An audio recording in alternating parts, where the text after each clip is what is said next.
दोस्तों जय मसीह, प्रभु यीशु मसीह के नाम में आप सभी का बहुत बहुत स्वागत एपिसोड नंबर 3 में। जी हाँ दोस्तों, एपिसोड 1, एपिसोड 2 आपके बीच ऑलरेडी फेसबुक, यूट्यूब, इंस्टाग्राम पर डाल दिया गया है। आशा करता हूँ कि उन दोनों एपिसोड्स को आपने देखा होगा। दोस्तों, मुझे बेहद खुशी है और मैं बड़ा उत्साहित हूँ और रहूँगा मसीह की देह में, जहां बहुत कुछ गड़बड़ चल रहा है। शिक्षाओं के क्षेत्र में वचन को तोड़ मरोड़ कर, मैनिपुलेट कर ट्विस्ट कर मसीह की देह को जबरदस्ती बिगाड़ा जा रहा है कुछ लोगों के द्वारा, और जिनकी तादाद में हमेशा कहता हूं 90% है। लेकिन उन्हीं के बीच इस मैनिपुलेट ट्विस्टिंग वर्ल्ड में, जहां सब कुछ गड़बड़ हो रहा है, मुझ जैसे 10% प्रचारक आपके बीच आते हैं, प्रभु की बातों को रखते हैं सही तरीके से, जिसको कहते हैं 2 तिमोथी 2 अध्याय वचन 15-16, rightly dividing the word of truth. जी हाँ दोस्तों, परमेश्वर के वचन को आपके बीच में सही तरीके से सिखाते हुए आपके बीच एपिसोड दर एपिसोड कई टॉपिक्स पे मैं डैनियल राज आप लोगों से बातें करते आ रहा हूं। दोस्तों, ऐसा लग रहा है कि एक प्रश्न आपसे पूछूं, और वो ये प्रश्न है, कैसे हैं आप लोग? जी हाँ, आपने ठीक सुना, कैसे हैं आप लोग? भारत और भारत के बाहर, जहां कहीं पे भी हिंदी भाषा सुनने, समझने, पढ़ने वालों के बीच जहां तक मेरी वीडियोस जाती है, मैं उन सबको पूछ रहा हूं, कैसे हैं आप लोग? इस प्रश्न को पूछने के पीछे मेरा मकसद यह है, ऑफ कोर्स मेरे प्रभु ने आपको फाइनेंशियली, फिजिकली, मेंटली, मटीरियली सब कुछ ब्लेस किया होगा, और अगर नहीं किया है तो जरूर करेगा। बट मेरा प्रश्न पूछने के पीछे यह था कि आप इन सब चीजों से कुछ सीख रहे हैं? अगर आप सीख रहे हैं तो मैं समझता हूं कि जो मेरी मेहनत है वो सफल हो रही है।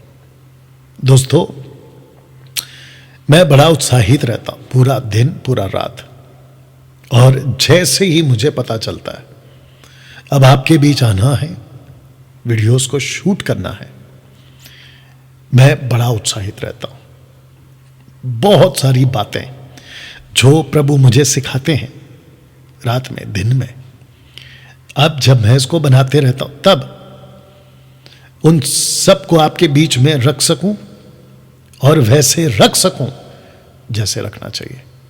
दोस्तों, आशा करता हूं मसीह की देह को यह कॉन्सेप्ट 39 पुस्तकों का अध्ययन, जिसको हमने इंग्लिश में रखा है quick study of 39 old testament books, आपके बीच ऐसी बातों को हम सिखाते चले जाएंगे। दोस्तों, इसके पहले कि एपिसोड नंबर 3 मैं आपके बीच में रखूं, मैं आपको बताना चाहता हूं कि फेसबुक पर, यूट्यूब पर और इंस्टाग्राम पर परमेश्वर बड़ी तादाद में जो खरी शिक्षा सुनना चाहते हैं, उन लोगों की संख्या बढ़ा रहा है। हफ्ते के दरमियान या 4 से 5 दिन के दरमियान फेसबुक और यूट्यूब और बाकी प्लेटफॉर्म पर परमेश्वर हजारों की तादाद में लोगों को जोड़ रहा है, और जिसकी संख्या आप देख सकते हैं स्क्रीन के ऊपर। मेरा इन सब को रखने के पीछे एक ही मकसद है कि आप लोगों को बताऊं कि जहां पेंटिकोस्टल, कैरिस्मेटिक, इंडिपेंडेंट चर्चेस और ऐसे बहुत सारे कल्ट ग्रुप जहां शिक्षाओं के क्षेत्र में गड़बड़ी कर रहे हैं, अन्य भाषा को लेकर, बपतिस्मा को लेकर, ट्राइयून गॉड के कॉन्सेप्ट को लेकर, सल्वेशन के कॉन्सेप्ट को लेकर, और सबसे बड़ा पवित्र आत्मा के नाम पर जो ये सब के सब अपनी अपनी दुकान चला रहे हैं, बेचारे भोले भाले लोगों को फंसा रहे हैं। और हर मीटिंग में इन लोगों की, खास करके पेंटिकोस्टल, कैरिस्मेटिक, इंडिपेंडेंट वालों के बीच में पवित्र आत्मा का मजाक हर सभा में उड़ता है। कैसे उड़ता है मैं आपको बताता हूं। हाथ रखते हैं, मछली की तरह तड़पते हुए दिखाई देते हैं ये लोग, और जो उनके ऊपर हाथ रख के प्रार्थना कर रहा होता है, प्रीचर, टीचर, अपोस्टल, प्रॉफिट, जो भी हैं, वो खुद भी मछली की तरह तड़प रहे होते हैं। नॉनसेंस है और ये बकवास है, क्योंकि जिस पवित्र आत्मा को बाइबल से मैंने जाना है वो ऐसा कभी नहीं कराता और ना ही कभी कराया। उत्पत्ति की पुस्तक से प्रकाशित वाक्य तक की पुस्तक में कभी नहीं हुआ। जी, आपने बिल्कुल ठीक सुना, कभी नहीं हुआ। तो फिर प्रश्न उठता है कि ये क्या तमाशा चल रहा है। तो जिसके बीच में मसीह मंथन बैठक के प्लेटफॉर्म से मैं डैनियल राज खरी शिक्षाओं को आपके बीच ला रहा हूं और लाता रहूंगा। देखिए, बहुत साफ है किसको पसंद है, किसको पसंद नहीं है, कौन सा पास्टर को ठीक लगता है, किसको नहीं लगता है। I don't care. मैं बस इसको ध्यान देता हूं कि इसमें, और वो भी सही तरीके से, कहीं इसमें से कुछ गलत ना हो जाए। और जिसके चलते, अच्छा, कुछ लोग कहते हैं कि डैनियल भाई आपको नहीं पता है ना पवित्र आत्मा की एक्टिविटीज के बारे में, आपने इसको नहीं चखा है ना, इसलिए आप ऐसे बोल रहे हैं। पागल मैं इन सब तमाशा करने वालों के बीच में 20 साल था, 20 साल। अफ्रीका से आते थे ठपक ठपक वाले, ये जो आजकल तमाशा चल रहा है ना, अफ्रीका से आते थे, अमेरिका से आते थे, यूरोप से आते थे, चाइनीज कंट्री से आते थे, और जो बच्चे कुछ तमाशा करने वाले, समझ रहे हो ना, हाँ, वो भारत से। और भारत के कई ऐसे स्टेट्स हैं वहाँ से, कर्नाटका, तमिलनाडु, आंध्र प्रदेश, महाराष्ट्र, पंजाब, या इन सब के बीच में 20 साल रहा हूँ मैं। तो मेरे को मत बोलो कि टेस्ट बिस्ट क्या होता है। इन सब का तमाशा देखकर बाहर निकला हूं मैं। ना तो पवित्र आत्मा छूता है, ना भरता है, ना गिराता है, ना उंडेलता है, वो आपके अंदर रहता है। तो बकवास मत किया करो, वो आपके अंदर रहता है। डैनियल भाई, वो पवित्र आत्मा हमारे अंदर कब आता है? वो उस दिन आता है जिस दिन आपने अपना जीवन प्रभु को दिया होता है, उसी दिन आ जाता है। इफिशियंस 1:13, इफिशियंस 4:30 पढ़ लीजिए, जिसके ऊपर मैं बहुत बात कर चुका हूं। तो ऐसी भीड़ में मैं डैनियल राज डंके की चोट पे ये 3 प्लेटफॉर्म से आप लोगों से बातें करता हूं और आप लोगों को बिल्कुल खरी शिक्षा, साउंड डॉक्ट्रिन आप लोगों को सिखाता हूं। और अभी जब आप ये वीडियो देख रहे हैं और आपको कुछ बातें नहीं पट रही हैं या नहीं समझ में आ रहा है, आपकी बत्ती नहीं जल रही है, बेस्ट है, मुझे मत सुनो। अभी के अभी अनसब्सक्राइब करो, अभी के अभी अनफॉलो करो, फिनिश। जिसको पटता है वो देखे, जिसको नहीं पटता है जस्ट लीव।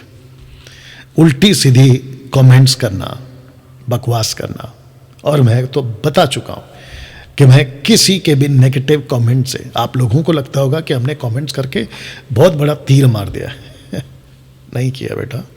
या अच्छे अच्छे नहीं सुधार सके, तुम क्या चीज हो? या जिस तरीके से मैं सिस्टम को समझता हूं तुम नहीं समझ रहे, इसलिए मेरी बातें नहीं पड़ती हैं कुछ लोगों को। या जिस दिन समझ आ जाएगी ना पूरा सिस्टम, तब मैं पसंद आऊंगा। तब तक के लिए टाटा बाय बाय। चलिए दोस्तों, एपिसोड नंबर 3 को शुरू करने से पहले मैं चाहता हूं आपको बताऊं, अगर YouTube पर आप अभी देख रहे हैं, प्लीज सब्सक्राइब करिए, बेल आइकन प्रेस करिए। फेसबुक पर मुझे फॉलो करिए, लाइक करिए, इंस्टाग्राम पर मुझे फॉलो करिए, ताकि इन तीनों प्लेटफॉर्म से आप लोगों के बीच में जब आऊं तो आप लोगों को खरी शिक्षाएं सुनने को मिले। एक और बात बिल्कुल साफ लिखा है कि डैनियल राज सोशल प्लेटफॉर्म से पैसे नहीं कमाता, सीधी बात। मैंने किसी प्रकार का कोई मोनेटाइज नहीं किया है, डंके की चोट पे बोल रहा हूं। ओके, चलिए दोस्तों शुरू करते हैं एपिसोड नंबर 3। और जब मैं एपिसोड नंबर 3 की बात कर रहा हूं तो एपिसोड 1 और 2 अभी तक आपको सिखा चुका हूं, और जिसमें ये 2 वचन उत्पत्ति 1:1 एपिसोड 1 पे सिखा चुका हूं, उत्पत्ति 1 और का 2 1 का 2 एपिसोड 2 में सिखा चुका हूं, एपिसोड नंबर 2 में। अब एपिसोड नंबर 3 में आपको मैं बताने जा रहा हूं वचन 3, चैप्टर 1 का वचन 3। आइए इसको पढ़ते हैं, फिर आगे बात करते हैं। लिखा, तब परमेश्वर ने कहा उजियाला हो, तो उजियाला हो गया। आगे बढ़ने से पहले मैं चाहता हूं कि आपको बताऊं कि यहां परमेश्वर ने उजियाले को क्रिएट नहीं किया, बल्कि उजियाले को कहा। वाह! इनफैक्ट इस पूरे 6 दिन में परमेश्वर ने एक कॉन्सेप्ट चलाया, कहा, ही स्पोक, उसने कहा। उसने ये नहीं कहा क्रिएट हो।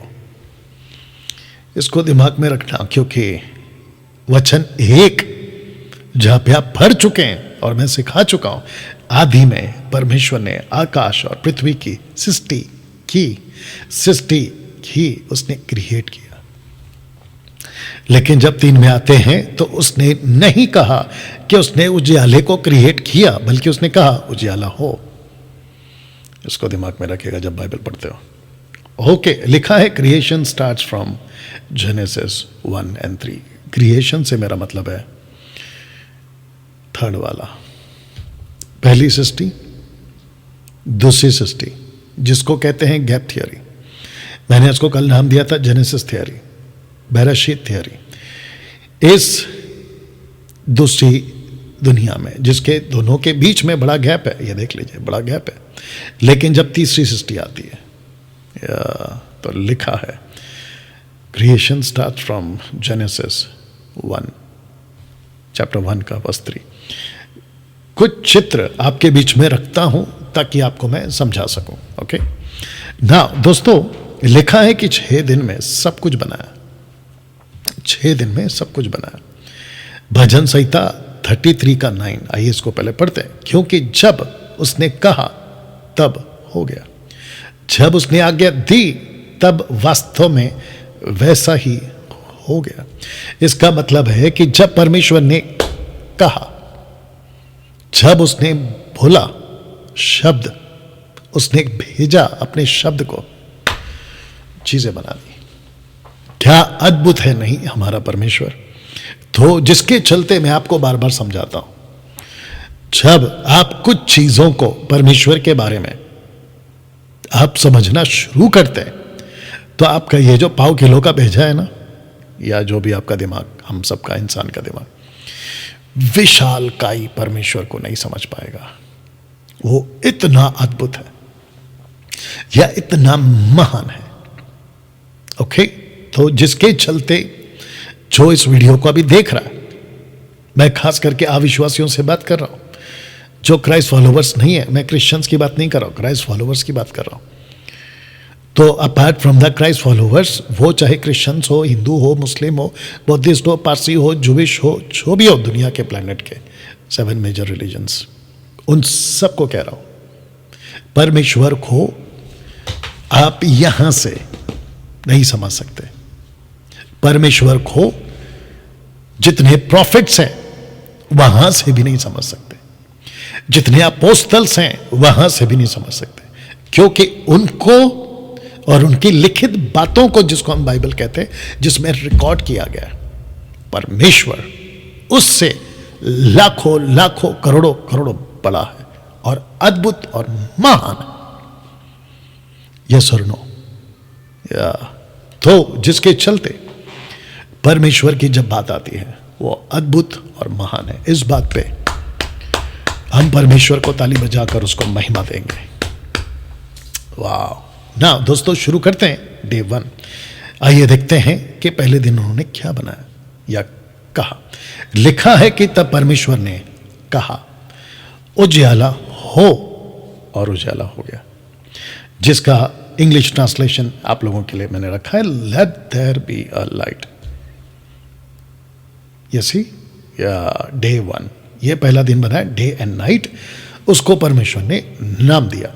अब इसको रखूंगा, लेकिन साथ ही साथ जो कुछ बुद्धि जीव लोग हैं, जो यीशु की क्रिएशन पर, परमेश्वर की सृष्टि पर कुछ अनाप शनाप बकते रहते हैं, apart from the Christ follower, कहते हैं कि पहले दिन परमेश्वर ने दिन और रात बनाया, तो बिना सूरज के और बिना अंधेरे के या रात के उजाले के, यानी कि चांद के उजाले के बगैर रात कैसे हो गई? आगे सुनिएगा जब चौथे नंबर पर आऊंगा, यानी कि डे 4 पे आऊंगा, तो इसको बहुत ध्यान से सुनिएगा। और जिसको लगता है कि हम इन लोगों को कैसे जवाब दें, तो मैं चाहता हूं कि ऐसे लोगों को जवाब देने के लिए यह वीडियो आपको बहुत काम आएगा। तो दोस्तों, ये रहा पहला दिन, और वचन 3 में तब उसने कहा उजाला हो, और उजाला हो गया। बात करते दूसरे दिन की। तब परमेश्वर ने कहा जल को 2 भागों में अलग करने के लिए वायुमंडल हो जाए। तो इसको कहते हैं, ओके रख दे रहा हूं, इसको कहते हैं कि water separated sea and sky. तो एक हो गया समंदर, पूरी पृथ्वी समंदर थी दूसरे दिन, और दूसरे दिन जो समंदर था उसके पानी को परमेश्वर ने अलग कर दिया। तो इसको कह सकते हैं कि, मेरा हाथ देख लीजिए, इसको कह सकते हैं कि पूरी पृथ्वी पानी थी, पूरी पृथ्वी पानी थी, टोटल प्लैनेट पानी था। अर्थ जिसको हम कहते हैं ना, वो टोटल पानी था, टोटल पानी था। तो परमेश्वर ने पानी को ऐसे 2 कर दिया। तो जो हिस्सा नीचे का पानी का रह गया उसको परमेश्वर कहता है समंदर, सी, और जो ऊपर का हिस्सा है उसको परमेश्वर कहता है स्काई, आकाश। ये दूसरा दिन है, यहां तक ठीक। आइए तीसरा दिन बात करते हैं। लिखा है 1:9 में, जेनेसिस 1:9 लिखा है तब परमेश्वर ने कहा पृथ्वी का जल एक जगह इकट्ठा हो, जिससे सूखी भूमि दिखाई दे। वाह जिसको कहते हैं ड्राई लैंड। ओके, ये हो गया 3 दिन, यानी कि तीसरा दिन। तो परमेश्वर ने तीसरे दिन क्या बनाया? समंदर, जो पूरी पृथ्वी समंदर थी, ऊपर का आकाश भी पानी था, उसको ऊपर आकाश और नीचे समंदर कहा, यानी कि सी। उसको परमेश्वर ने कहा कि जो समंदर है उसका पानी पीछे चले जाए, इतना पीछे चले जाए। और जब वो पीछे चला गया, अय्यूब की पुस्तक 38 में आपने पढ़ा होगा, जो कि मैंने पढ़वाया था डे 1 या एपिसोड 1 में, कि समंदर की लहरों को उसने लॉक कर दिया और उसकी हद तय कर दी कि तुम यहां तक आ सकते हो और यहां तक नहीं आ सकते।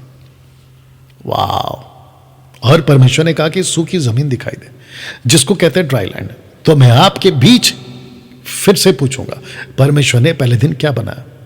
Late there be a light, उजाला हो। उजाले को उसने दिन कहा, अंधेरे को उसने रात कहा। याद रखो, बिना सूरज और बिना चांद और बिना कोई गैलेक्सी के अभी तक, ठीक है, मिल्की वे, इनफैक्ट सोलर सिस्टम। दूसरे दिन उसने क्या बनाया? उसने पानी को अलग किया। तीसरे दिन उसने क्या बनाया? Dry land.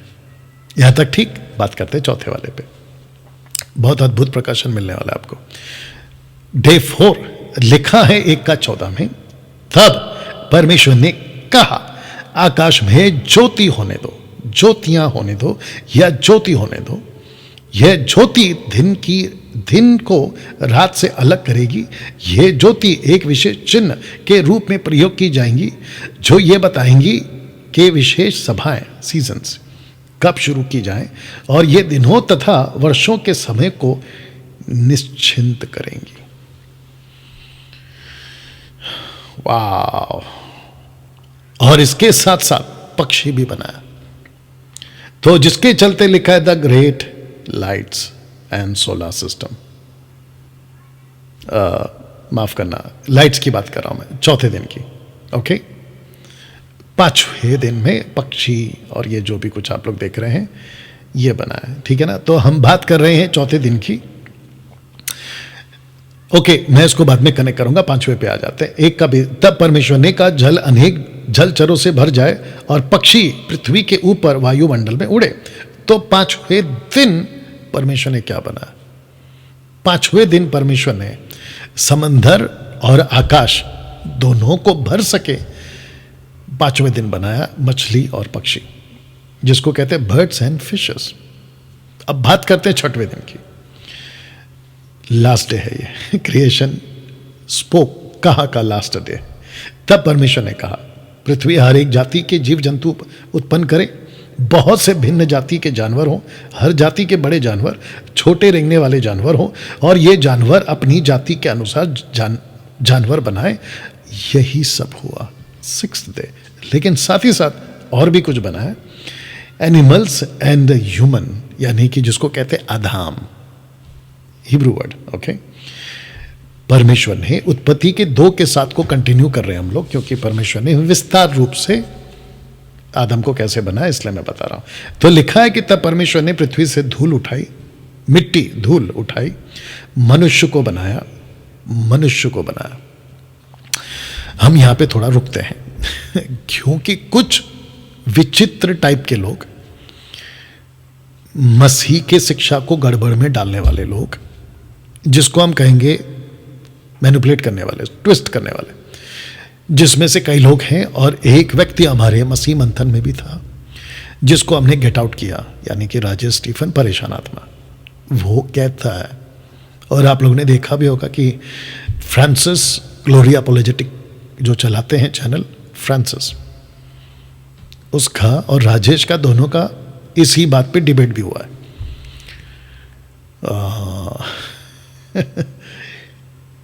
क्या बताएं आपको उस डिबेट के अंदर। राजेश स्टीफन, परेशान आत्मा, कहता है कि परमेश्वर ने परमेश्वर बनाया। अच्छा, जेनेसिस 1:26 का 1:26-27 को कोट करता है, लाइकनेस एंड इमेज, अपने स्वरूप और प्रतिमा में। तो अगर ऐसा बनाया तो यहां पे क्या लिखा है? बिल्कुल साफ लिखा है, लिखा है यहोवा ने मनुष्य की सृष्टि की, मनुष्य को बनाया, मनुष्य के नाक में जीवन के सांस को फूकी और मनुष्य जीवित प्राणी बन गया। यहां पे मनुष्य है, मनुष्य है, मनुष्य है, आदाम, मैन मैन मैन। यहां गॉड किधर है? यहां पे थियोस किधर है? थियोस जो परमेश्वर के लिए इस्तेमाल होता है ना, थियोस, वो यहां पर कहां है? तो जितने भी ऐसे किसी भी ऑनलाइन प्रीचर को फॉलो करते हैं, थोड़ा सोच के करा करो, क्योंकि वो लोग ऐसे हैं जो गड़बड़ी फैलाते हैं। मैं डैनियल राज आपको बिल्कुल साफ स्टेटमेंट देता हूं, हम परमेश्वर के संतान हैं, ये सच है। हम परमेश्वर के बेटा बेटी हैं, ये भी सच है। लेकिन हम परमेश्वर नहीं बन सकते। परमेश्वर परमेश्वर है, हम हैं। अगर मैं थोड़ा सा और डीप जाऊं, अलग लैंग्वेज में बात करूं, हम में से किसी की भी औकात नहीं है कि हम परमेश्वर बन जाएं। यह लूसीफर की टीचिंग, लूसीफर की सोच, लूसीफर का उपजाया हुआ बीज, कुछ कुछ पॉपकॉर्न की तरह उठ उठ कर आने वाले इन प्रचारकों के मुंह से वो अपनी भावना को प्रकट करता है कि हम परमेश्वर है, परमेश्वर है, परमेश्वर है। परमेश्वर एक ही है, Elohim, father, son, holy spirit, that's it. बाकी सबकी रचना हुई है।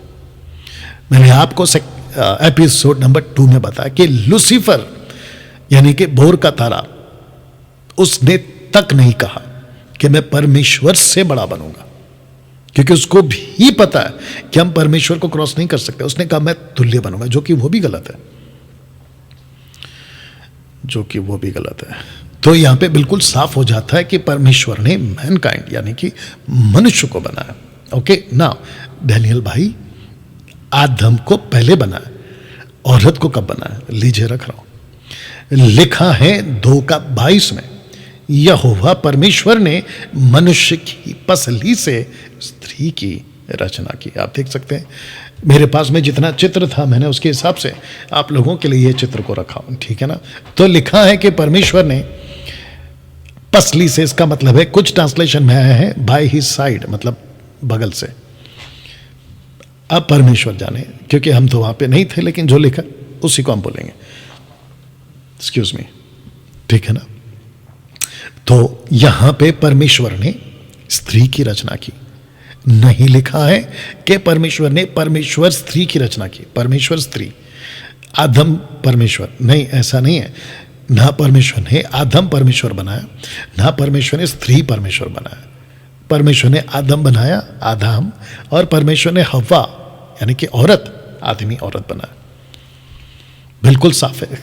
कहीं पे भी बाकी जितनी भी किताबें हैं, यहां तक कि नूह के टाइम पे भी परमेश्वर ने कहा मनुष्य पृथ्वी पर राज करे, नहीं लिखा है परमेश्वर पृथ्वी पर राज करे। तो ये बकवास की टीचिंग ये लोग अपने पास रखें, हम नहीं स्वीकार करेंगे ना। दोस्तों, एलोहिम परमेश्वर ने 6 दिन में सब कुछ बनाया। चैप्टर 1 एंड चैप्टर 2 को मैंने यहां पर आप लोगों के लिए पूरा रख दिया है। मनुष्य को समझना होगा, मनुष्य को समझना होगा। सृष्टि अलग है और सृष्टि को बनाने वाला अलग।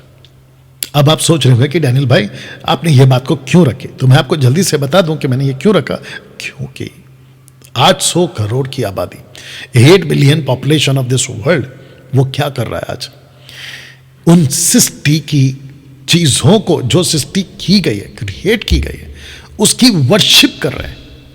कभी चांद की, कभी सूरज की, कभी तारों की, कभी वास्तुशास्त्र, तो कभी सुपरस्टिशियस। तो कहते हैं, अभी मैं एक वीडियो देख रहा था किसी का, कहते हैं कि आप जो घड़ी पहनते हैं ना, उस पर काला पट्टा मत पहना करो। वाह बेटा। तो मैं देख रहा था कि बोलना क्या चाहता, तो कहता है कि काला पट्टा जो है ना, गलत चीजों को आपकी तरफ आकर्षित करता है। तो तेरे सर पे जो काले बाल है उसका क्या करेगा बताइए। फिर प्रश्न उठता है कहां से आते हैं ये लोग। आप किसी भी कलर से आपको नहीं डरना है। ये सब अंधभक्ति है, ये सब अंधविश्वास है, ऐसा कुछ नहीं होता।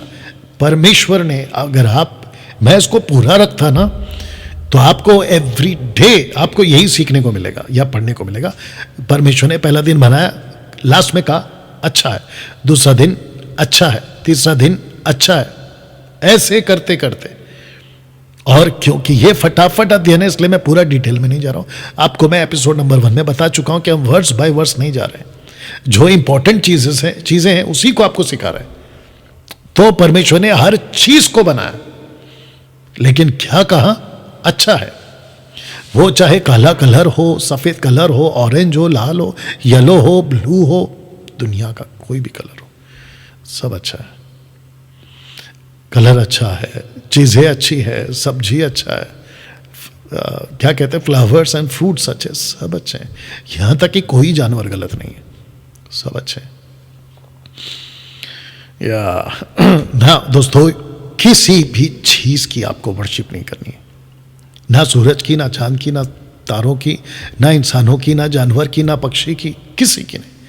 आपको पूजा, वर्शिप, आराधना, प्रोस्कुनियो आपको अगर करनी है ना, तो वो सिर्फ और सिर्फ जिसने दुनिया बनाई है, एक परमेश्वर है, जिसको एलोहिम, ये देख लीजिए एलोहिम, जिसमें 3 लोग आते हैं, पिता, पुत्र, पवित्र आत्मा, फादर, सन, होली स्पिरिट। तो जिसके चलते अगर आप ये वीडियो देख रहे हैं, एजुकेट हो जाओ और थोड़ा सा ना बुद्धि का इस्तेमाल करो, क्योंकि चीजें बनी है वो बड़ी नहीं होती, लेकिन जिसने चीजें बनाई है ना, वो बड़ा होता है, या वो बड़ा होता है। तो इसका ध्यान रखेंगे आप लोग ना। दोस्तों, अब आते हैं 6 दिन की सृष्टि के ऊपर। तो लिखा है कि 6 दिन की सृष्टि को 2 भागों में बांट कर देखिए, पहला 3 भाग और बाद के 3 भाग को। अब ऐसा क्यों, मैं आपको बताता हूं। फर्स्ट डे लाइट है, second day sea and sky है, and third day dry land है, और बाकी के सेकेंड पार्ट्स यानी कि 4th डे उन्होंने 2 ग्रेट लाइट बनाई, बर्ड्स एंड फिशेस बनाए, एनिमल्स एंड ह्यूमंस बनाए। क्या ये बात सही है? अब आपको बताता हूं कि इसमें क्या मसाला है, जो आप सीख सकते हैं, जो आपने शायद अभी तक कभी नहीं सुना होगा, कि पहले के 3 दिन को बाद के 3 दिन से मिलाइए। उजियाला हो, 4th डे 2 बड़ी ज्योतियां, सेकेंड डे दूसरे दिन क्या बनाया, आकाश और समंदर, उसको फिल करने के लिए क्या बनाया, मछली और पक्षियों को। तीसरे दिन क्या बनाया, सूखी भूमि। छठवें दिन क्या बनाया, जानवर और मनुष्य। वाह! तो इसको कहते हैं, जो लोग सवाल करते हैं ना कि फर्स्ट डे, उसने कहा दिन और रात हो, तो आपको यह कनेक्शन नहीं मिला एक्चुअली, इसलिए बकवास करते हो। चीजें समझा करो। और मैं समझता हूं बहुत सारे पास्टर्स, बाइबल टीचर्स, 90% लोग इस बात को नहीं जानते होंगे। परमेश्वर का धन्यवाद हो कि यह प्रकाशन इस वीडियो के माध्यम से आप तक पहुंच रहा है। और ये मेरा नहीं है, यह परमेश्वर का ज्ञान है, यह प्रकाशन है। उजियाला, चौथे दिन बड़ी ज्योतियां, दूसरे दिन आकाश और समंदर, पांचवें दिन मछली और पक्षी, तीसरे दिन सूखी भूमि, तो छठवें दिन जानवर और मनुष्य। तो इसको ऐसे कह सकते हैं कि पहले के 3 दिन स्ट्रक्चर बनाया, ढांचा, बाकी के 3 दिन सेकंड पार्ट, यानी कि 4th and 5th and 6th day, उसने उसको 3 दिन के बाकी फर्स्ट पार्ट को फिल किया। उसने आकाश को फिल किया, समंदर को फिल किया, जो सूखी भूमि थी उसको फिल किया, और जो सोलर सिस्टम है उसको भी उसने फिल किया। वाह!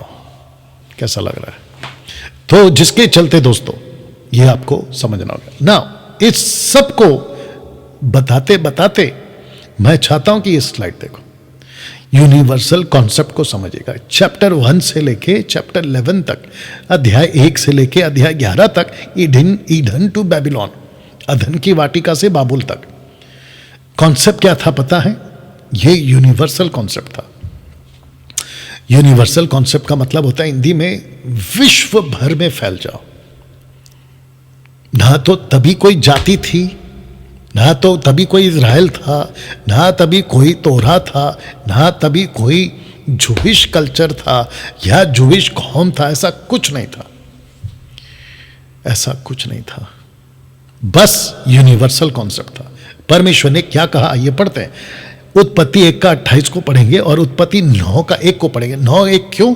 क्योंकि आफ्टर द फ्लड, जिसको कहते हैं ना कि बाढ़ के बाद में जो वापस से 8 लोगों को परमेश्वर ने चुना, नूह और उसके वाइफ और 3 बेटे और 3 बहू, उनको भी यही कहा। आइए सुनते क्या कहा परमेश्वर ने। पहला आदम और हवा को क्या कहा पढ़ते हैं। लिखा है कि परमेश्वर ने उन्हें आशीष दी। परमेश्वर ने उनसे कहा तुम्हारी बहुत सी संतानें हो, पृथ्वी को भर दो, उस पर राज करो, समंदर की मछलियों आकाश के पक्षियों पर राज करो, हर एक पृथ्वी के जीव जंतु पर राज करो। अब आप इसको रख कर मैं आपको और एक बात बता देता हूं। जैसे यहां पे लिखा ना, राज करो पृथ्वी पे, पक्षियों पे, मछलियों पे, जानवरों पे, पक्षियों पे, जंतुओं पे, सब पे राज करो। मैंने क्या कहा था? इन पे राज करना है। वचन क्या कहता है? इन पे राज करना है। लेकिन मैंने इसके पहले क्या कहा था? सृष्टि की पूजा नहीं करना है। आपको इन सब के ऊपर बनाया। लेकिन कर क्या रहे हैं आजकल? 800 करोड़ की आबादी में से कई लोग कर क्या रहे हैं? इन पे राज करने के बजाय, इनको अपने कब्जे में करने के बजाय, इन सब ने इंसानों को कब्जे में कर लिया। और ये इसके पीछे स्ट्रैटेजी किसकी है? शैतान की। उत्पत्ति 9 का 1 आइए पढ़ते। परमेश्वर ने नूह और उसके पुत्रों को आशीष दी और उनसे कहा बहुत से बच्चे पैदा करो, अपने लोगों से पृथ्वी को भर दो। अब आप देख रहे हैं पैरेलल, समानता, पैरेलल, या अब देख लीजिए। परमेश्वर का फोकस था universal, but universal concept fail हो गया। यूनिवर्सल कॉन्सेप्ट फेल हो गया। इसका कारण कौन था? मैं बहुत ठहराव के साथ जा रहा हूं, मैं जानता हूं, और उसकी वजह यह है क्योंकि ये स्टडी है। ओके, तो सीखिएगा, बात को समझिएगा। तो लिखा है कि यूनिवर्सल कॉन्सेप्ट फेल हो गया। इसका कारण कौन है? इसका कारण है ऑफ कोर्स आदम का पाप। आप ऊपर देख सकते हैं, मैनकाइंड डिसीव्ड बाय सर्पेंट। शैतान सांप बनकर आया और उसने इस यूनिवर्सल कॉन्सेप्ट को फेल कर दिया, और जिसके चलते पाप इस पृथ्वी पर आ गया। उत्पत्ति 2:17 क्या कहता है, ये देखिए, मानव जाति का पतन, लेकिन तुम अच्छे और बुरे की जानकारी देने वाले पेड़ का फल नहीं खा सकते। इसको कहते हैं कि परमेश्वर ने दोनों को खड़ा किया था, आदम और हवा को स्ट्रिक्ट वार्निंग दी थी, स्ट्रिक्ट वार्निंग। ये है पेड़, इसका फल नहीं खाना, ये है पेड़, इसका फल नहीं खाना। आदम समझ गया, औरत समझ गई, बिल्कुल साफ कहा था। वाह। और लूसीफर ने आके वहीं पे अटैक किया था। इसको कहते कहते और एक बता देता हूं आपको, परमेश्वर ने आदम और हव्वा को यह बिल्कुल साफ कहा था कि यह पाप का पेड़ का फल, भले बुरे ज्ञान देने वाला पेड़ का फल नहीं खाना, यह साफ कहा था। लेकिन परमेश्वर ने पूरे चैप्टर 3 में, चैप्टर 2 में, चैप्टर 1 में, ठीक है ना, कभी नहीं कहा कि जीवन का पेड़ का फल नहीं खाना, उसने नहीं बोला था। इसका अर्थ क्या है, वो खा सकते थे, लेकिन देखिए जिस चीज को मना किया है, मनुष्य की फितरत है इस पतन के बाद, आदम और हवा की गलती के बाद, कि जिस चीज को मना करो, आपके अंदर का जानवर, आपके अंदर का मन, आपके अंदर की बातें उसी को करने के लिए ललचाती हैं। वाह, सोच के देखिए आप। और जिसको मना नहीं किया था, आदम उसके पास ही नहीं गया, यानी कि जीवन का पेड़ जा सकता था लेकिन नहीं गया। जिस चीज को मना किया था वो हो गया। तो यहां पे शब्द लिखिए, देखिएगा, लिखा है तुम मर जाओगे। तो death concept started, death concept started इस अधन की वाटिका से, क्योंकि परमेश्वर ने मृत्यु को नहीं बनाया था। मृत्यु को आने की एक वजह है, उसका जो दरवाजा अगर खुलेगा ना, वो एक ही वजह से खुलेगा। और वो वजह क्या है, अगर तुम जिस दिन उसका फल खा लोगे ना, उस दिन से मृत्यु आना शुरू। तब जाकर यूहन्ना 10:10 में क्या लिखा, ये पढ़ते हैं, चोर, शैतान, चोर किसी और काम के लिए नहीं, परंतु केवल चोरी करने, घात करने, नष्ट करने को आता है। उसने क्या चोरी कर ली? परमेश्वर के संतानों को अधन की वाटिका में परमेश्वर से छीन लिया, घात कर दिया, और फिर लिखा है कि मानव जाति को नष्ट कर दिया। डेथ कॉन्सेप्ट नहीं था परमेश्वर के लिस्ट में, अगर आपको समझ में आ रही है। लेकिन इसी 10 का बी पार्ट क्या कहता है, मैं इसलिए आया हूं। ईशु यहां पे जो शब्द कहता है ना, मैं इसलिए आया हूं, आई हैव कम, मैं आया हूं, मैं इसलिए आया हूं कि वे जीवन पाएं और बहुतायत से पाएं।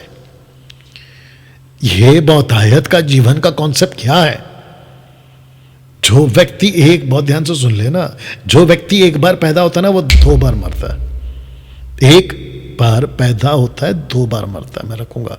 लेकिन जो व्यक्ति इसी प्लेनेट पे 2 बार पैदा होता है, वो सिर्फ 1 बार मरेगा। डैनियल भाई, ये क्या चीज है? सुनो, जो 1 बार पैदा होता है, इसका मतलब क्या है? मां की पेट से मानव जन्म, बायोलॉजिकल बर्थ, मानव जन्म, वो 2 बार मरेगा। कैसे? एक शरीर में, दूसरा अनंत काल के लिए, जो अनंत काल की मृत्यु है ना, नरक की, second death, the last enemy of Mankind, death रखूंगा अभी, उसमें मरेगा वो। लेकिन 2 बार जन्म कैसे डैनियल भाई? एक बायोलॉजिकल बर्थ, माँ बाप जो जन्म देते, और दूसरा यीशु मसीह में नया जन्म। निकोदेमुस को क्या समझाया था? यही तो समझाया था यूहन्ना 3 का, अगर आप 3, 4, 5 पढ़ोगे, यही तो कहा था कि मनुष्य का फिर से जन्म लेना बहुत जरूरी है, आत्मा और पानी से, जिसके ऊपर मैं टीचिंग दे चुका हूं। आत्मा मतलब पवित्र आत्मा, पानी मतलब वचन, इफिसियों 5वां अध्याय वचन 26 और 27, वचन के स्नान से इनको शुद्ध कर। वाह, यू अंडरस्टैंड? तो यीशु ने कहा मैं आया हूं तुमको जीवन देने के लिए। लेकिन लूसीफर ने पहले क्या लाया? डेथ।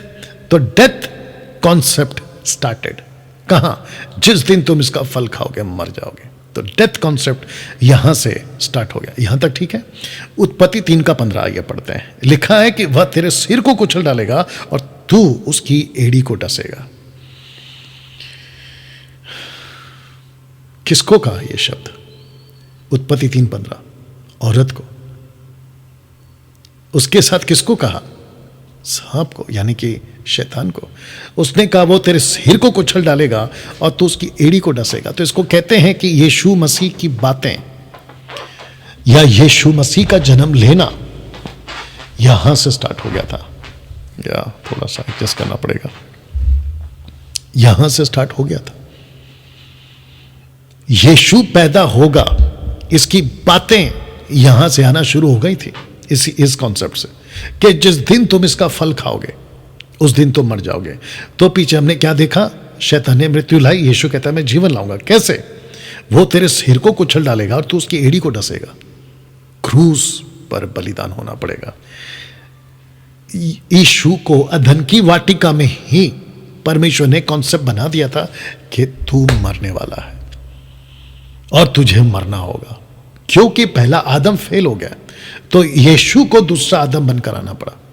अब जो कुछ बुद्धिजीव लोग हैं apart from the Christ followers, हाँ उसमें भी कुछ लोग हैं, कहते हैं, खास करके मुस्लिम्स कहते हैं कि ईसा मसीह, ईसा अलैहि सलाम गॉड नहीं हो सकते। बोला क्यों? बोला he is a son of God. मेरे भाई तुम जो बुद्धिजीव लोग हो, पढ़े लिखे, कुछ ज्यादा ही पढ़ लिया तुम लोगों ने, लेकिन जो पढ़ना था वो नहीं पढ़ा। जैसे निकोदेमुस ने दुनिया भर की पढ़ाई की, लेकिन जो पढ़ना था वो नहीं पढ़ा। यहां पे कॉन्सेप्ट तय हो गया था, यहां पे मानव जाति को बचाने का कॉन्सेप्ट तय हो गया था कि जो परमेश्वर है, ऑलमाइटी गॉड है, उसको बेटा बनकर आना ही होगा, क्योंकि आदम उसका पहला बेटा था। तो यीशु क्या बनकर आया? दूसरा आदम, यानी कि दूसरा बेटे की जगह पर, जिसको कहते हैं एक लौता बेटा। John chapter 3 verse 16, begotten son, you understand?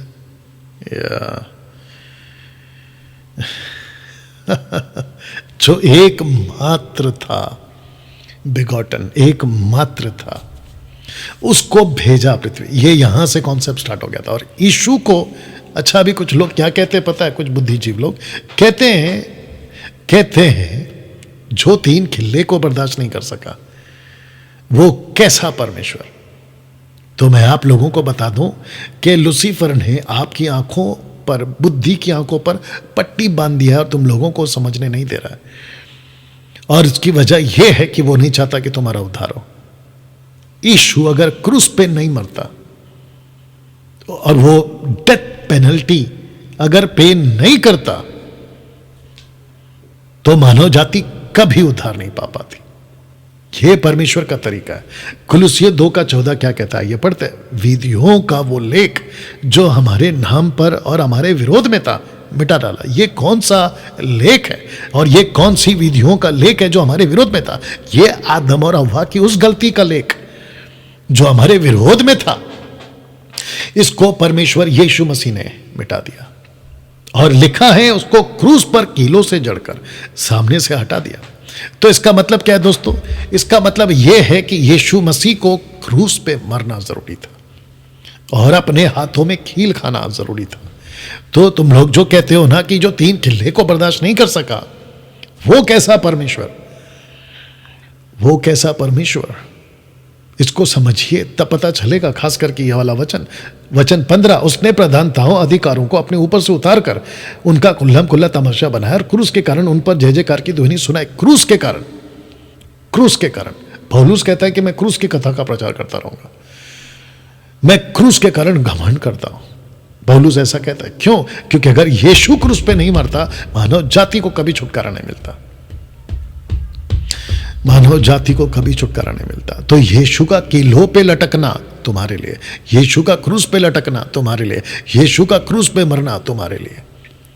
दूसरे शब्दों में मानव जाति के लिए, मेरे लिए भी। आज से 30 साल पहले मैंने यीशु को अपनाया। मेरे ऊपर जो विधियों का लेख था, मेरे अगेंस्ट में जो एलिगेशंस थे, इस सुप्रीम कोर्ट ने, ऊपर का हाई कोर्ट, हेवनली कोर्ट, वहां पे मेरी जो पेनल्टी थी उसको किसी ने कीमत चुका दी। और जो परमेश्वर हथौड़ा लेकर बैठा था, गिल्टी और नॉन गिल्टी, वो जैसे ही कह रहा था कि Daniel is a guilty because आदम की भी जो मैं, आदम का वंशज जो मैं, तब आता है मेरा दूसरा आदम यानी कि यीशु। कहता है कि Daniel Raj is not guilty. बोला क्यों? Because I paid the price मैंने इसके बदले में कीमत चुकाई है।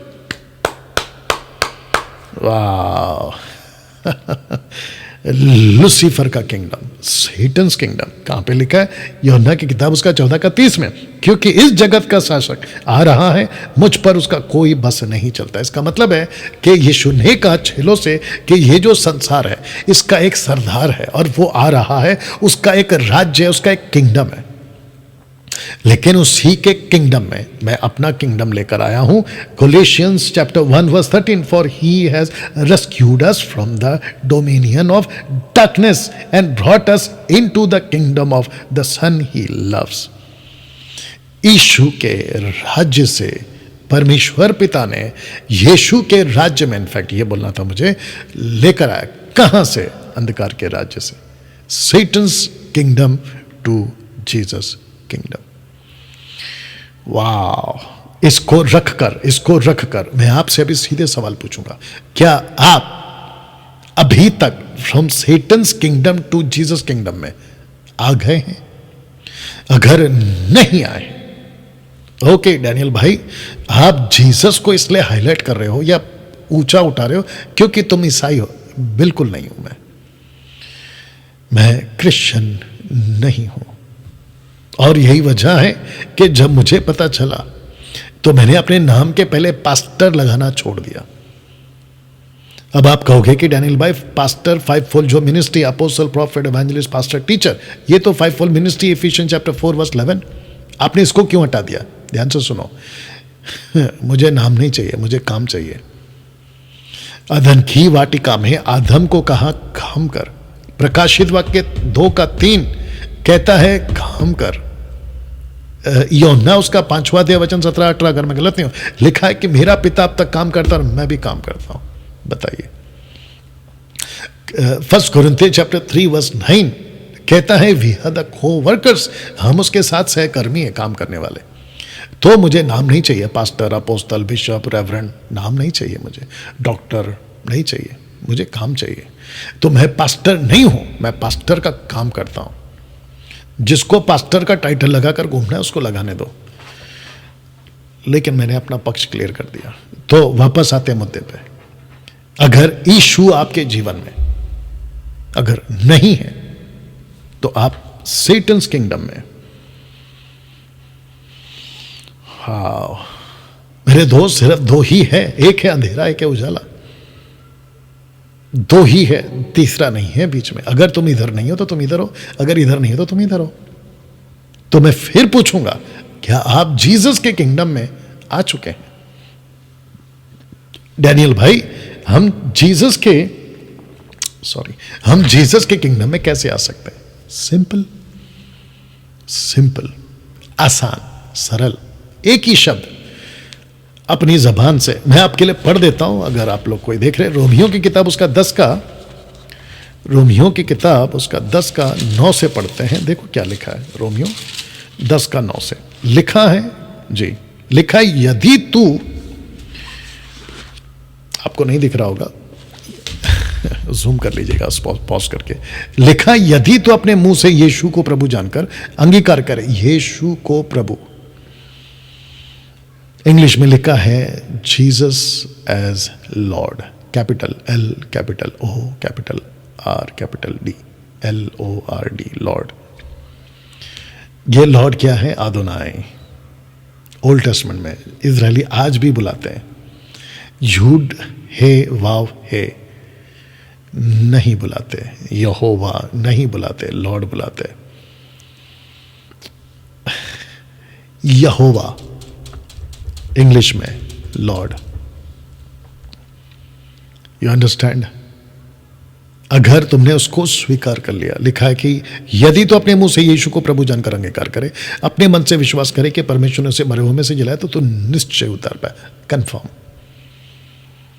डैनियल भाई, मतलब मैं घर पे बैठा हूं और अगर मैंने घर पे यीशु को अपनी जबान से और अपने मन से यह कह दिया कि यीशु मैं पापी हूं, मेरे पाप माफ कर, और मैं तुझे अपने मुंह से और मन से विश्वास करता हूं कि यीशु प्रभु है, जीसस इज लॉर्ड, तो क्या ऊपर जो हेवनली कोर्ट है, not supreme court, high court, city court, district court, नहीं, ऊपर जो हेवनली कोर्ट है, जहां पे परमेश्वर हथौड़ा लेके बैठा है, गिल्टी, वो हथौड़ा नहीं मारेगा आपके ऊपर कि ही इज अ गिल्टी, ही और शी और थर्ड जेंडर।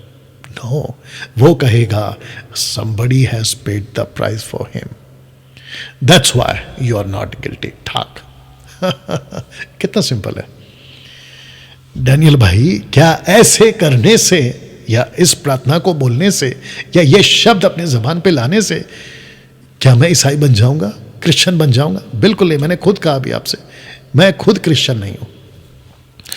अच्छा, जो बाकी क्रिश्चियंस है ना, जो मेरे को अभी सुन रहे होंगे, देख रहे होंगे, आप लोग सोच रहे होंगे फिर आप क्या हैं, क्योंकि हमको तो जो हमारे forefathers, church fathers, early fathers, Christianity के सो कॉल्ड फादर्स, हमको तो यही सिखाया कि हम क्रिश्चियन हैं। मेरा एक क्वेश्चन है आपसे, इसमें कहाँ लिखा है कि हम क्रिश्चियंस हैं? इसमें कहाँ लिखा है कि हम क्रिश्चियंस हैं? तो मेरे को नहीं सिखाना कि एथेंस में क्या बुलाते थे, वो नहीं सिखाना, कॉन्सेप्ट अलग है। You understand? वो क्रिश्चियन शब्द टोटल चेंज हो गया आज की तारीख में। तभी कॉन्स्टिट्यूशन नहीं था ना तो 3rd सेंचुरी के कॉन्स्टेंटाइन ने, रोम के एम्परर ने वो कॉन्स्टिट्यूशन लाया था, संविधान, और ना ही भारत का कोई कॉन्स्टिट्यूशन बना था तभी। क्रिश्चियंस का मतलब होता था प्योरली उस टाइम पे क्राइस्ट फॉलोवर्स। ना कोई जाति था, ना कोई धर्म था, कुछ नहीं था। ना गले पे क्रॉस पहनते थे, ना यीशु की तस्वीर लगाते थे, कुछ नहीं। मैं ये जो तस्वीरों का सहारा लेता हूं ताकि आपको मैं समझा सकूं, दैट्स इट, और कोई मेरा मकसद नहीं है। कैसा लग रहा है? हम क्रिश्चियंस नहीं है, फिर हम क्या हैं डैनियल भाई? जैसा लिखा है 2 कुरिन्थियों 5 का 17, 18, 19, 20 तक में, जो कोई मसीह में है वो नई सृष्टि है। We are the ambassadors of Christ. और यीशु क्या कहते हैं यूहन्ना 1:12 में? कहते हैं कि जितनों ने यीशु पर विश्वास किया वो परमेश्वर का बेटा बेटी बन गए। रोमन्स चैप्टर 8:14, वहां पे क्या लिखा है? वहां पे लिखा है कि जो परमेश्वर के पास में आते हैं, they are the adopted ones. उनको परमेश्वर ने गोद लिया है, ले पालकपन का हक। और पवित्र आत्मा हमसे वहां पे वचन में कहता साफ कि हमको हक, अथॉरिटी मिला है उस सृष्टिकर्ता परमेश्वर को आबा फादर बुलाने का, आबा पिता। बताइए कितना सरल है। लेकिन क्योंकि कुछ ज्ञान, अधूरा ज्ञान, बकवास का ज्ञान, कुछ किताबें, बात निकले तो और एक बता देता हूं। आजकल एक किताब मेरे जो फेसबुक कमेंट्स पे डालते जा रहे हैं, उस किताब का नाम है ज्ञान गंगा। ज्ञान गंगा, और उसका नाम क्या है? कुछ तो नाम है उसका आदमी का, सफेद कपड़ा, कुछ जैकेट टाइप पहनता है, जेल जाके भी आया वो आदमी रेप के केस में, या कुछ तो उल्टी सीधी हरकत है उसकी। ज्ञान गंगा, वाह बेटा।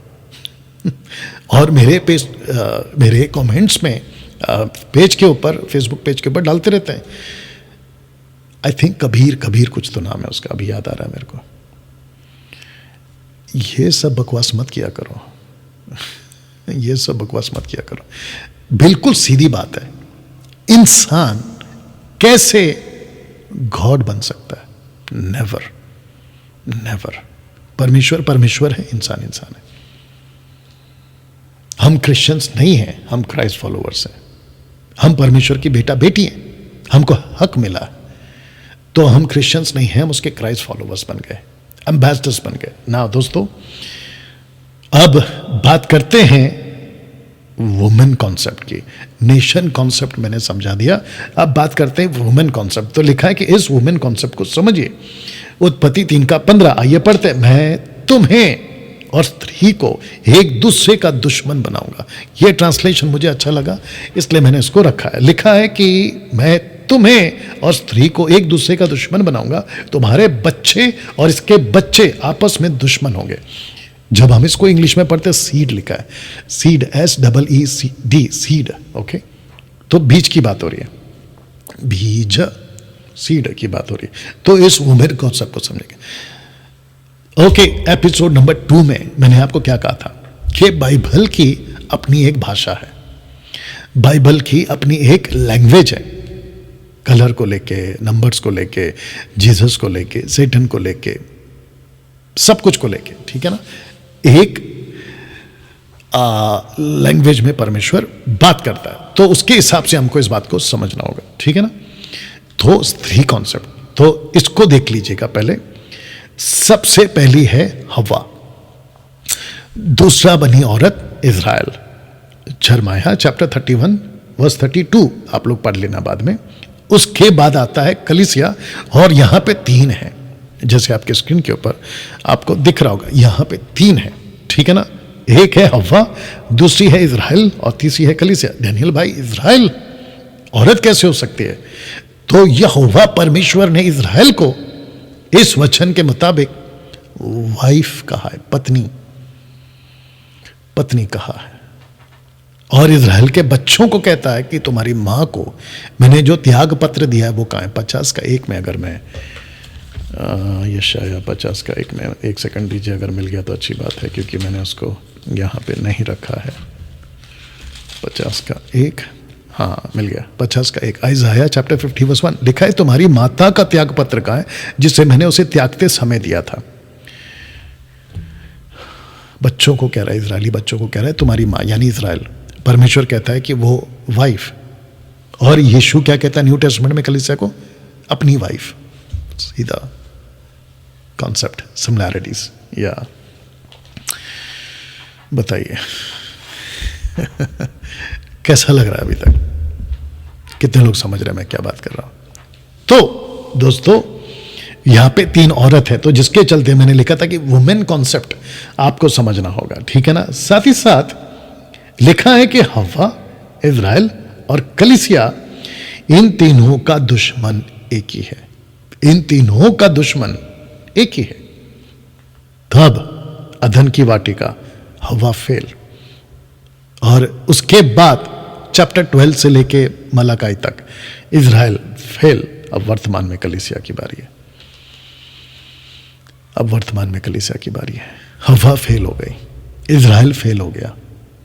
तब जाकर पौलुस कहता है अगर उन्होंने परमेश्वर को जाना होता तो सृष्टिकर्ता परमेश्वर यीशु को क्रूस पे ना चढ़ाते। अगर मुझे मिल गया तो अच्छी बात है, अदरवाइज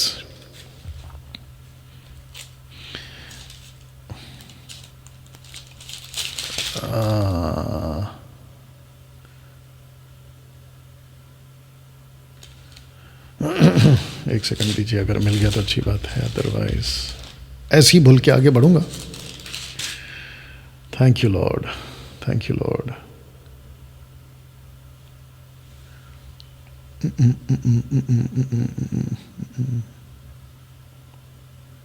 एनीवे, लिखा है कि अगर वो परमेश्वर को जानते, यीशु को जानते, तो उसे क्रूस पे ना चढ़ाते, उस तेजोमय परमेश्वर को क्रूस पे ना चढ़ाते। एनीवे, आगे बढ़ते हैं। अब अंडरस्टैंड करते हैं डेथ कॉन्सेप्ट को। लिखा है कि now understand death concept. Okay, अब ये डेथ कॉन्सेप्ट क्या है मैं आपको बताता हूं। मृत्यु सबसे लास्ट में आया, मृत्यु सबसे आखिरी में है। और एक बता दूं, परमेश्वर के लिस्ट में, परमेश्वर के दिमाग में, परमेश्वर की योजना में मृत्यु शब्द नहीं था। उत्पत्ति के पहले अध्याय के वचन 3 से लेके उत्पत्ति के 3 अध्याय वचन 15-16 तक परमेश्वर ने मृत्यु को डिजाइन नहीं किया था, ना इंसान ना जानवर। आपको लगे हाथ और एक बोल देता हूं, जब तक आदम ने पाप नहीं किया और परमेश्वर ने अदन की ही वाटिका में उस एक भेड़ को या एक जानवर को, एनिमल को, उसको मारकर उसका जो चमड़ा जिसमें खून गीला था आदम के बदन में जब तक नहीं लगाया तब तक अदन की वाटिका में किसी का कत्ल नहीं हुआ। अच्छा जी, बिल्कुल सही बात है, पढ़ लीजिए। किसी का कत्ल नहीं होता था, ना चींटी का, ना कॉकरोच का, ना किसी छोटे चिड़िए का, बच्चों का। आप देखते हैं ना कि जो पक्षी के बच्चे होते हैं वो पेड़ से गिर के खुद ही मर जाते हैं। ऐसा किसी प्रकार का मृत्यु का कॉन्सेप्ट अदन की वाटिका में नहीं था। लाइफ था, लाइफ था, लाइफ था। और इसी लाइफ को और ऐसे ही जीवन के पेड़ को प्रकाशित वाक्य 21 अध्याय, प्रकाशित वाक्य 22 अध्याय में वही जीवन फिर से आता है, वही लाइफ फिर से आता है। तब जाकर लिखा कि स्वर्ग में, जिसको हम कहते हैं अनंत काल का जीवन में, यरूशलेम में मृत्यु नहीं होगी, वहां आंसू नहीं होंगे, वहां कोई किसी को कत्ल नहीं करेगा, वहां किसी प्रकार का कोई अंधेरा नहीं होगा। वो जीवन देने के लिए यीशु इस पृथ्वी पर आया और वही लाइफ आपको और हमको पाना है। मैं पा चुका हूं 30 साल पहले, अगर आपने नहीं पाया तो आपकी बारी है। Now understand the death concept. मृत्यु सबसे लास्ट में आया। उत्पत्ति 2:17, लेकिन तुम अच्छे और बुरे की जानकारी देने वाले पेड़ का फल नहीं खा सकते, यदि तुमने उस पेड़ का फल खा लिया तो तुम मर जाओगे। देख लो, तुम मर जाओगे। 2:16 में क्या पढ़ते हैं? लिखा, यहोवा परमेश्वर ने मनुष्य को आज्ञा दी, तुम बगीचे के किसी भी पेड़ से फल खा सकते हो, किसी भी पेड़ का फल खा सकते हो। एक्सक्यूज मी, तुम किसी भी पेड़ का फल खा सकते हो। तो नीचे लिखा कि दोनों भी वेजिटेरियन थे, कोई किसी को नहीं मारता था। जब तक आदम से और हव्वा से पाप नहीं हुआ था, तो आदम और हव्वा, खास करके ईव, हव्वा तंदूरी चिकन नहीं बनाती थी, फिश फ्राई नहीं करती थी। ऐसा किसी प्रकार का कोई जानवर को मारकर, उसको रोस्ट कर कर, पकाकर कुछ नहीं होता था। ऐसा कुछ नहीं होता था। लिखा है कि तुम पेड़ का फल खाओ, ये था जिसके चलते वेजिटेरियन। आदम के पाप के बाद नॉन वेजिटेरियन आया। आप देख लो, जैसे ही आदम से गलती हुई उसके बाद का जो जनरेशन था, और खास करके जिसको तुम खा सकते हो, उसकी बिल्कुल स्पष्ट लाइन आपको मिलती है उत्पत्ति 9:3 में। आफ्टर द फ्लड लिखा है कि बीते समय में तुमको मैंने लिखा है कि बीते समय में मैंने तुमको हर पेड़ पौधे खाने को दिए थे, हर पेड़ पौधे खाने को दिए थे। अब हर एक जानवर भी तुम्हारा भोजन होगा, हर एक जानवर भी तुम्हारा भोजन होगा। मैं पृथ्वी की सभी चीजें तुमको देता हूं, वे तुम्हारी हैं।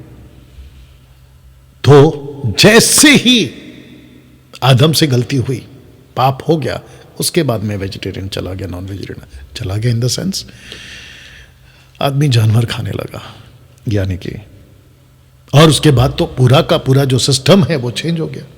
बट ऐसा नहीं था पहले से। तो कुछ बातें आपके बीच में रख रहा हूं। ओके, सबसे पहले चित्र को ठीक से देख लीजिएगा कि जो फॉक्स है, यानी कि जो भेड़िया है, वो बकरी के बच्चे मेमने के साथ बैठा है, और जो बब्बर शेर है वो मेमने के साथ में बैठा है या खेल रहा है। और इसका रेफरेंस आपको दे रहा हूं, यशायाह की किताब उसका 65:25 लिखा है कि भेड़िया और मेमना एक संग चरा करेंगे, एक साथ चरा करेंगे। मतलब क्या खाएगा भेड़िया? भेड़िया क्या खाता है? मांस। लेकिन यहां क्या लिखा है? घास खाएगा। वाह, मांस, घास। लिखा है कि सिंह बैल की नाई भूसा खाएगा। बैल क्या खाता है? भूसा। और सर्प का आहार मिट्टी ही रहेगा। मेरे सारे पवित्र पर्वत पर ना तो कोई किसी को दुख देगा, ना कोई किसी की हानि करेगा। यहोवा का यही वचन है। अब आपको समझ में आया? अदन की वाटिका में और प्रकाशित वाक्य के 22वें अध्याय के नई वाटिका में, यानी कि परमेश्वर के नगर में लिखा है, पवित्र परमेश्वर के नगर में, वहां कोई किसी को दुख नहीं देगा, कोई किसी को नहीं मारेगा। अब इसको पढ़ते हैं 11:6, यशायाह 11:6 लिखा है, तब भेड़िया भेड़ के बच्चे के संग रहेगा, और चीता बकरी के बच्चे के साथ बैठा रहेगा, और बछड़ा जवान सिंह और पहला पोसा हुआ बैल तीनों इकट्ठे रहेंगे। एक छोटा लड़का इनकी अगुवाई करेगा। एक छोटा लड़का, ये लड़का कौन है? ऑफ कोर्स यीशु मसीह। वाह, ये छोटा लड़का कौन है? यीशु मसीह। कुछ लोगों का ऐसा मानना है इस वचन को लेकर, अन्य जाति और इजरायली, ये कॉन्सेप्ट भी डाला गया है। बट एनीवे, लेकिन यहां पे आपको पता चला कोई किसी को नहीं मारेगा। रोमियो की किताब उसका 6:23 में लिखा, क्योंकि पाप का मूल्य तो बस मृत्यु है, पाप की मजदूरी तो मृत्यु है। इब्रानियों 9:27 कहता है, एक बार मरना और उसके बाद न्याय का सामना करना मनुष्य की नियति है। It is written from heavenly court, confirm है। तो इस भूल में नहीं रहना। मनुष्य मरेगा फिर पैदा होगा, पुनर्जन्म, बकवास, ऐसा कुछ नहीं होता। जैसे ही मनुष्य मरेगा, लिखा है कि उसका सामना न्याय सिंहासन के सामने होगा, सीधा ना। दोस्तों, समाप्त कर रहा हूं और आपको बताता चलूं इंटरेस्टिंग पार्ट कि उत्पत्ति 3:22 में यहोवा परमेश्वर ने कहा, देखो पुरुष हमारे जैसा हो गया। पुरुष नहीं, परमेश्वर नहीं हो गया, पुरुष। ओके, तो लिखा है कि देखो पुरुष हमारे जैसा हो गया। पुरुष अच्छाई और बुराई जानता है, और अब पुरुष जीवन के पेड़ में से भी फल लेके खा सकता है, फल ले सकता है या खा सकता है। अगर पुरुष उस फल को खाएगा तो सदा ही जीवित रहेगा। इसका मतलब यह हुआ कि परमेश्वर नहीं चाहता था कि पाप करने के बाद ये जीवन का पेड़ को हासिल करे, इसलिए परमेश्वर ने उसको निकाल दिया। इसको पढ़िए, 1 कोरिन्थियों 15:26, 1 कोरिन्थियों चैप्टर 51:26। सबसे अंतिम बैरी जो नाश किया जाएगा वो मृत्यु है। तो परमेश्वर चाहता है कि पहले मृत्यु नाश हो, उसके बाद तुमको जीवन मिले। यीशु ने क्या कहा? पाप की मजदूरी मृत्यु है। उसी वचन के नीचे क्या लिखा है? पर प्रभु यीशु मसीह में अनंत काल का जीवन है या उद्धार वरदान है। रोमियों की किताब 5:12, इसलिए जैसा एक मनुष्य के द्वारा पाप जगत में आया, पाप के द्वारा मृत्यु आई, इसी रीति से मृत्यु सब मनुष्यों में फैल गई, इसलिए कि सब ने पाप किया। आदम से जो भी पैदा होता है, और जब वो पैदा होता है ना, तो पाप के बीज के साथ ही पैदा होता है। और यही वजह है कि हम सभी को परमेश्वर के उस अद्भुत योजना का हिस्सेदार बनना है। और अद्भुत योजना क्या है? जीवन का पेड़ फिर से वापस आ सकता है। रख दे रहा हूं, जीवन का पेड़ फिर से वापस आ सकता है। और ये जीवन का पेड़ कौन लाएगा आपके लिए पास में? यीशु। ये जिंदगी फिर से मिल सकती है। आदम ने क्या किया? परमेश्वर से दूर। यीशु ने क्या किया? परमेश्वर से नजदीक। पहले आदम ने क्या किया? पाप लाया। यीशु ने क्या लाया? जीवन लाया, क्षमा लाया, उद्धार लाया। जो रिश्ता कट गया था ना परमेश्वर पिता से, यीशु ने दूसरा आदम बनकर लाया। इसलिए जीसस को आप बाइबल में खास करके 4 किताब में son of God, son of God, son of God पढ़ते हैं। वजह यही है, जबकि वो खुद परमेश्वर है। He became a son of God, he became a son of God, he was a God, he became a son of God. दोस्तों, आशा करता हूं कि ये बातें आपको समझ में आ गई। मिलते हैं एपिसोड नंबर 4। और जाने से पहले, अगर आप इस वीडियो को देख रहे हैं और आपने अभी तक मेरे चैनल को, फेसबुक को, इंस्टाग्राम को subscribe, follow, bell icon press करना ये सब नहीं किया है तो जरूर करिए। याद रखिए, डैनियल राज सोशल प्लेटफॉर्म से पैसे कमाने के लिए ये सब नहीं करता। तो मिलते हैं एपिसोड नंबर 4 में। अपना ख्याल रखें, वीडियो को खूब शेयर करें। प्रभु आपको आशीष दे। जय मसीह।